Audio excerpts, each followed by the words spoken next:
তোমাকে বিদায় তো দিতে পারবো না, শুধু এইটুকুই বলবো, ধন্যবাদ সেই সময়গুলোর জন্য যা তুমি আমাকে দিছিলা। তোমার আমার সাথে হেসে কথা বলা আমার জীবনকে অনেক সুন্দর করে দিত। ভালোবাসা কি আমি তোমার থেকে জানছি, আর হারিয়ে ফেলার ভয়ও তোমার থেকেই পাইছি। আমি পারফেক্ট না আমি জানি, কিন্তু সম্মান আমি আজও তোমাকে মন থেকেই করি। যদি আমার কোনো কথায় তুমি কষ্ট পেয়ে থাকো, তাহলে মন থেকে মাফ চাই আমি।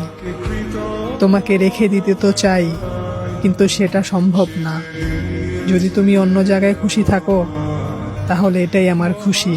শুধু এইটুকু মনে রেখো, আমি ঘৃণা করতে পারিনি তোমাকে, কেননা তুমি আমার জীবনের সেই গান যা আমি গাইতে পারবো না আর না ভুলতে পারবো।